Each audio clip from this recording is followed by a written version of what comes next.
대화론 두 번째 시간입니다. 대화 중 감정의 부절제는 금물이다. 그러나 유머는 매우 좋은 기교이다. 왜냐하면 유머는 강한 설득력을 가지고 있기 때문입니다.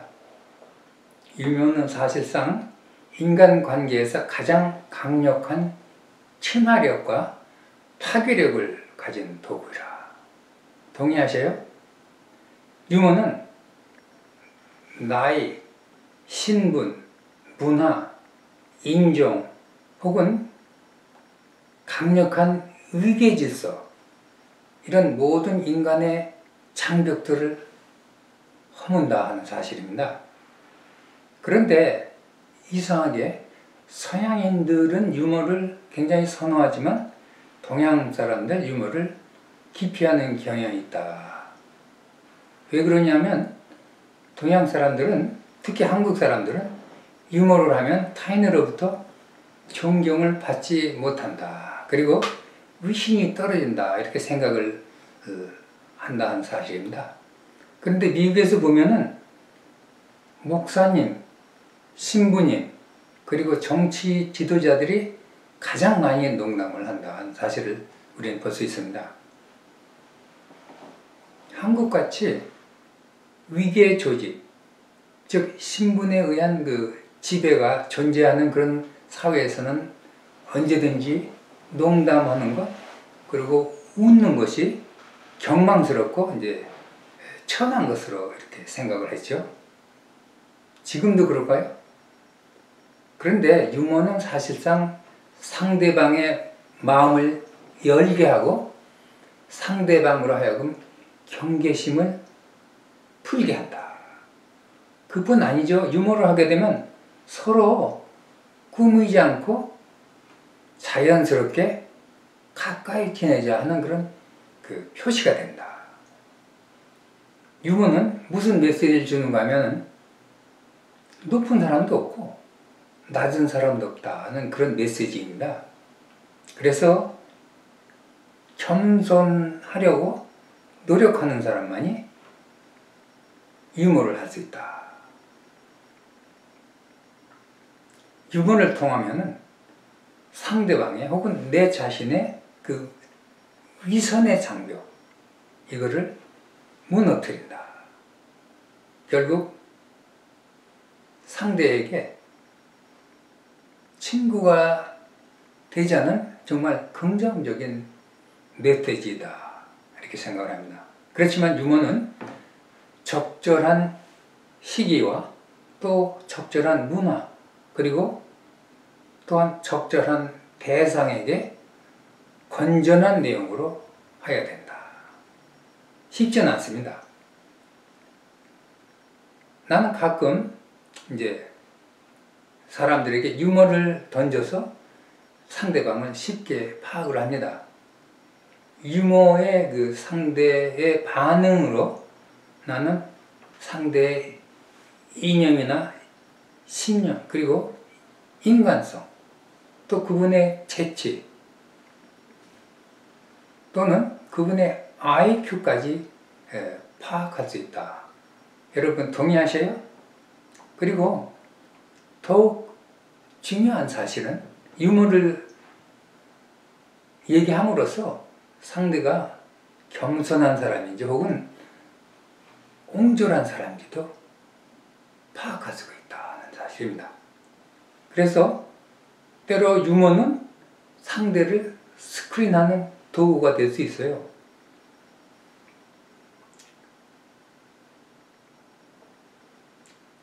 유머에 거부감을 갖는 사람들은 결국 그분들의 마음의 폭이 넓지 않은 사람들입니다.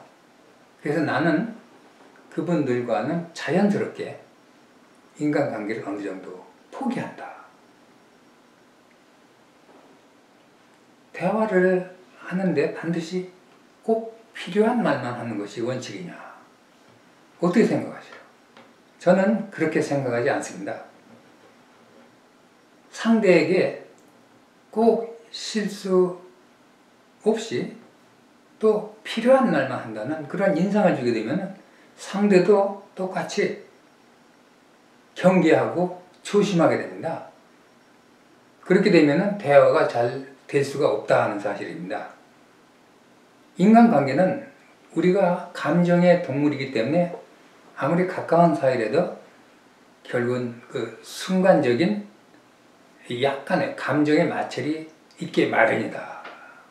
그래서 우리는 이런 그 감정을 노출하지 않고 깊이 간직할 수 있는 그런 지혜가 필요하다. 이상적인 대화자의 기교를 한번 요약하겠습니다. 가장 중요한 게 첫 번째, 평소에 좋은 삶으로 대화해야 된다. 아무리 우리가 말을 잘 한다고 해도 평소에 상대에게 정말 그릇된 행동으로 상대를 정말 기분 나쁘게 하고 상대에게 상처를 주는 그런 행동을 했다면 결코 대화는 성공적일 수 없다. 그리고 물론 인내와 감정의 절제로 해야 된다. 왜냐하면 우리가 격한 감정을 가질 때는 때로 우리가 마음에 없는 말을 하게 된다는 사실입니다. 또 세 번째, 상대에게 진실성과 성실성을 보여준다. 이 진실성과 성실성을 상대의 마음의 문을 열게 한다는 사실입니다. 중요한 사실이 있습니다.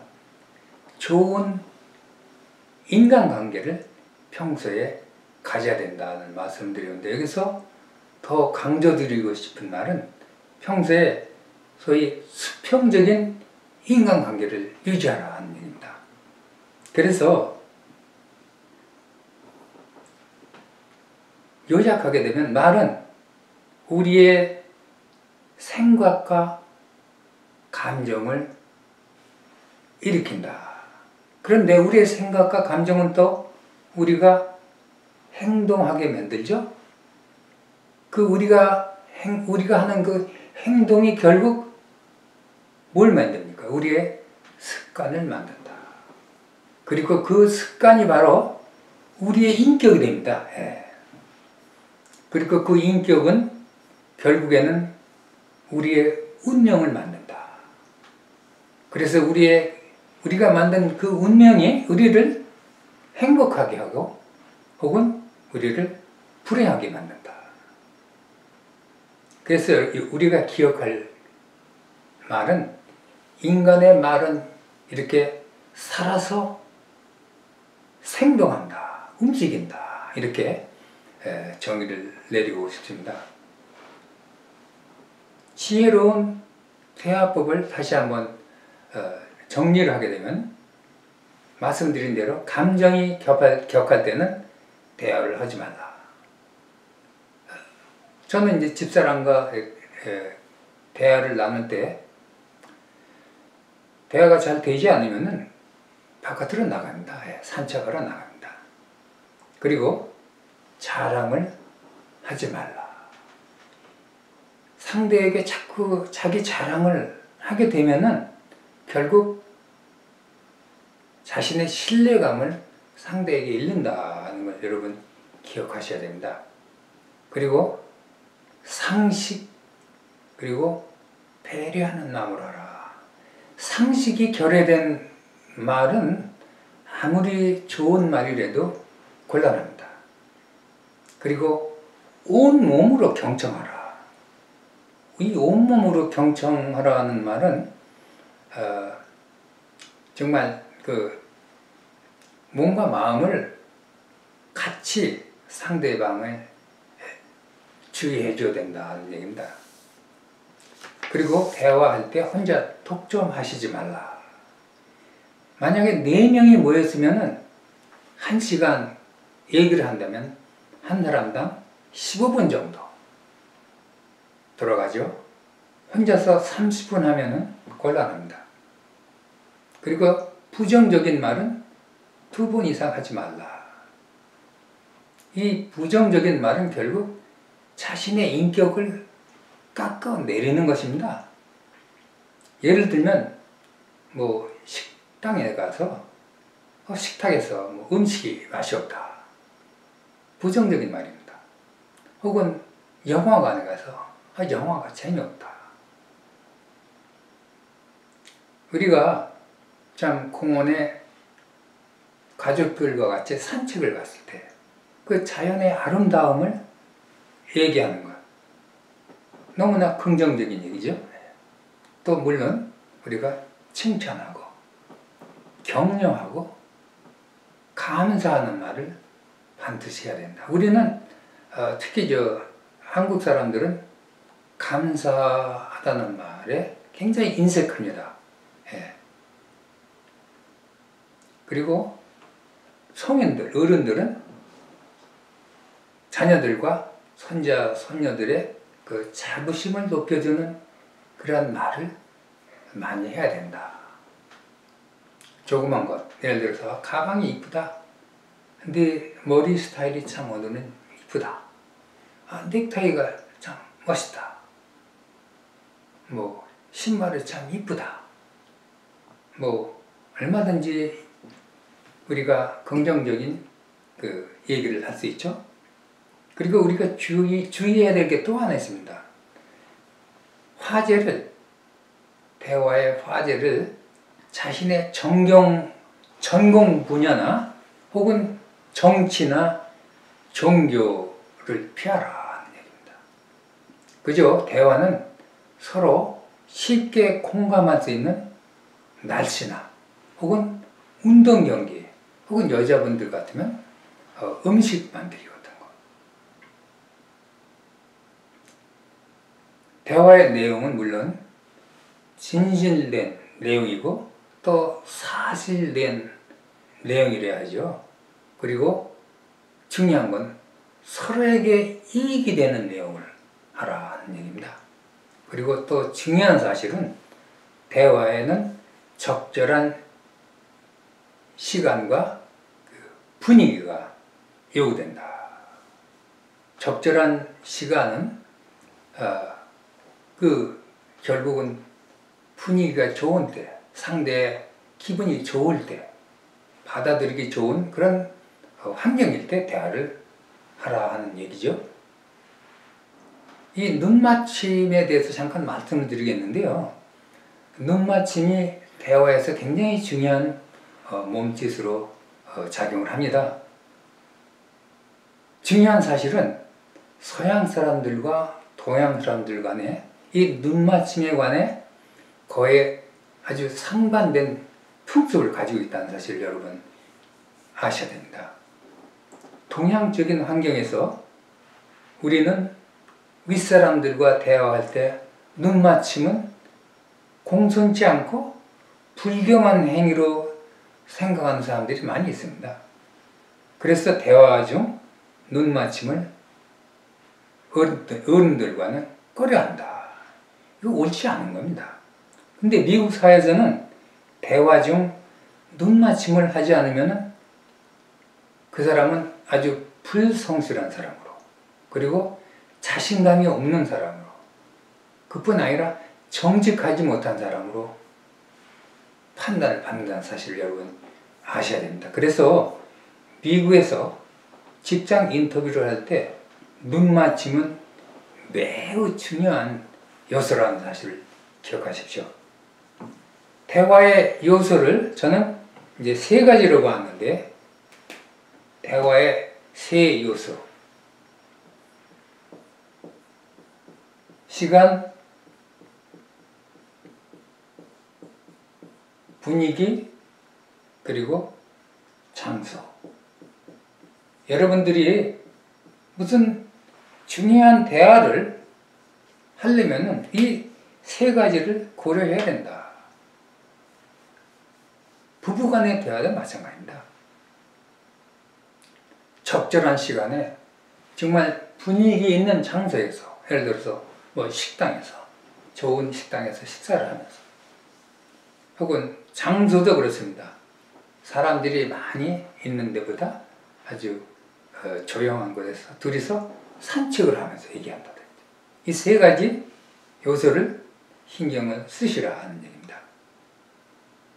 물론 대화 중 상대에게 깊은 관심과 그 상대의 관점과 상대의 의견을 속단하지 않고 상대의 신을 신발을 신어보는 것. 이거는 깊은 이해와 배려를 한 것이죠. 필요합니다. 그리고 우리가 주의할 게 뭐냐면 직설적인 표현 혹은 사실적인 표현이 상대에게 본의 아니게 반감을 일으키고 혹은 상처를 줄 수 있다는 사실을 우리는 기억해야 됩니다. 그래서 가능하면 간접적인 표현이 좋습니다. 또 감정적인 표현이 상대를 감동을 줄 수 있다는 사실을 기억해야 합니다. 여러분, 어떤 말은 어떤 사람에게 비수가 된다. 또 어떤 말은 어떤 사람의 인생의 진로를 바꾸기도 하고 그 사람의 인생관을 바꾼다 하는 사실을 우리 기억해야 됩니다. 청소년들이 그 부모님들의 말을 잘 평소에 듣지 않죠. 그렇지만 실제 그들이 중요한 시점에서는 부모들의 말을 기억해내고 따라서 한다 하는 사실입니다. 마지막으로 기억할 것은 어떤 말은 사람을 불행하게 하며 또 어떤 말은 사람을 행복하게 한다 하는 사실입니다. 인간의 말은 인간에게 그리고 만물에게 생각과 감정과 마음을 움직인다. 그래서 인간의 말에는 인간의 능력이 잠재해 있다. 좋은 대화를 통해서 여러분들 좋은 인간관계를 갖는 지혜로운 분들 되시기를 기원합니다. 감사합니다.